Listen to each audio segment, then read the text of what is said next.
Mama, Wakil Bupati, terima kasih banyak karena ini siang sudah menyampaikan informasi tentang BPJS Ketenagakerjaan. Dan selama ini Bapak Kadis sudah sampaikan bahwa kami mau masuk, tapi masuk lewat mana? Dan ada beberapa teman lama, mereka udah masuk. Yang kemarin saya termasuk ini masuk bulan 6 kemarin. Tapi tahu sedikit, oh ini berarti baik juga. Dan kemarin saya sudah Bapak Kadis serahkan kami punya K3. Saya bayar, tanya mau bayar 2 bulan. Ternyata yang diberi 3 bulan bayarnya. Saya bilang, oh, biar sudah kebetulan pegang uang. Di sini saya meminta pertanyaan, mungkin tadi Mama Wakil Bupati sudah sampaikan. Di sini yang khawatir saja teman-teman yang lain mungkin masuk, tapi sesudah itu mungkin hambatan dan keuangan. Misalkan tadi Mama Ibu sampaikan bahwa bayarnya harus tepat bulan, waktu harus tepat, jangan sampai langgar-langgar bulan. Terakhir juga pada saat kami waktu di lapangan kerja dapat celaka, di situ kami mulai marah-marah, kita klaim dulu. Ternyata sesudah baca di pusat, nama kami bayarnya terkatung-katung. Nah, di sini kan mulai selama ini bayar, tapi nyatanya kan online nama tidak dibayar di sana. Di sini mungkin yang kami terima kasih banyak, Ibu sudah jelaskan. Sekian dan terima kasih dari saya. Baik, terima kasih. Pertanyaan kedua. Masih ada? Pak Paulus? Ya.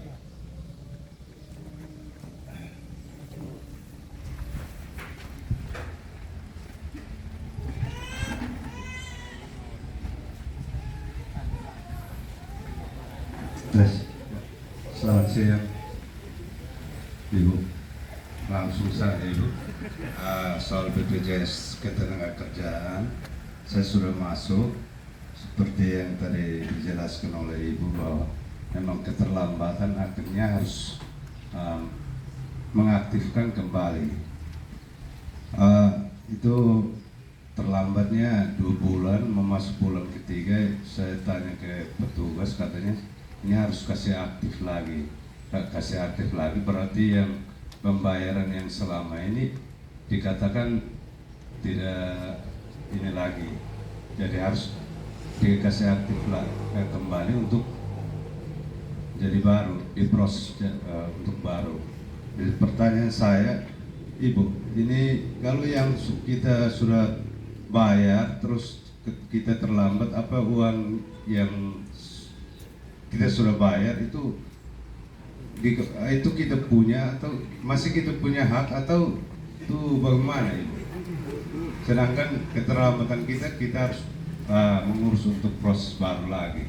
Sedangkan yang selama kita store apa itu kemana? Terima kasih. Baik, terima kasih, Pak Paulus. Selanjutnya masih ada lagi? Ya, sebut nama, langsung pertanyaan.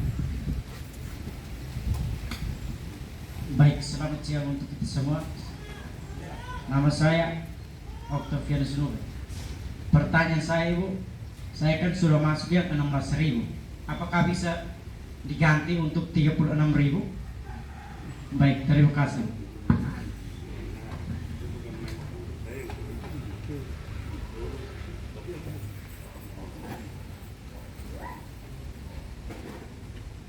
Masih ada lagi?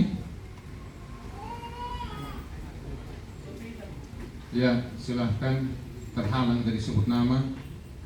Baik, terima kasih atas kesempatan yang diberikan. Nama saya Bernard Staneo. Terima kasih Ibu sudah memberikan beberapa penyampaian, tapi yang membuat saya sedikit untuk bertanya, ketika ada kecelakaan misalkan atau saat meninggal dalam membuat BPJS masuk dalam BPJS kesehatan, caranya bagaimana supaya dapat perhatian dari kantor BPJS? Misalkan dia meninggal hari ini, apa-apa yang harus dibawa untuk mengurus administrasi di kantor BPJS? Terima kasih.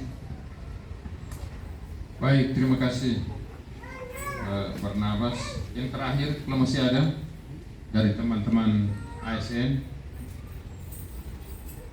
Masih ada? Kalau tidak ada nanti saya tutup, jangan menyesal. Karena waktu masih tersisa untuk 1 orang. Pas? Ya, baik. Terima kasih. Berarti tadi yang disampaikan selama 1 jam itu ternyata masuk. Kalau tadi tidak ada yang tanya, saya ingin mereka duduk menghadap ke sini, ini mereka serius, ini apa masuk atau tidak? Ternyata ada 4 orang yang tanya mewakili kita. Yang pertama, bagaimana kalau langgar-langgar? Kalau langgar-langgar berarti hangus. Sekali ini ada hubungan dengan tadi yang disampaikan Pak Paulus. Kemudian uang itu nanti kemana? Yang sudah sempat masuk 3 tahun misalnya, terus dalam perjalanan ada 2 bulan yang langgar, yang 3 tahun itu hangus kan atau seperti apa? Kemudian dari Pak Okto, saya sudah 16, saya belum masuk yang 20 jaminan hari tua. Apa bisa dalam perjalanan ditambah atau seperti apa? Yang terakhir, kalau tiba-tiba meninggal, bagaimana BPJS bisa tahu bahwa ada yang meninggal? Kemudian kalau mau dibantu syaratnya seperti apa? Ini butuh masukan dari Ibu Wakil Ketua Tim KPK. Waktu selanjutnya kami berikan kesempatan. Baik, terima kasih. Ini pertanyaannya bagus, berarti mengikuti dari tadi ya. Bapak tadi menanyakan bagaimana kalau bayarnya langgar-langgar kah? Jadi seperti yang dulu, ini saya bicara dulu sebelum tahun 2022 ya, batas sampai 2021 yang lalu. Kenapa saya harus omong? Jangan sampai teman-teman sudah dengar yang dulunya. Dulu kalau kita terlambat bayar, ya, contoh, ini kan bulan Agustus toh, bulan Agustus, terus Mei kemarin bayar, Juni, Juli tidak bayar, kemudian sekarang Agustus mau bayar. Nah, bulan yang sudah lewat kita tidak punya kewajiban untuk membayar. Yang Juli, Agustus tidak perlu ya, bulan yang sudah lewat pokoknya ya, tidak punya kewajiban membayar. Itu aturan yang lama sampai 2021 Desember kemarin. Ketika masuk 2022 tidak bisa, harus tetap membayar tepat waktu. Maka contoh gini, 2 bulan tidak bayar, ya, mau memasuki bulan ketiga, ya, itu baru kita sadar, aduh saya belum bayar. Nah itu harus bayar. Contoh sekarang Agustus, Juni, Juli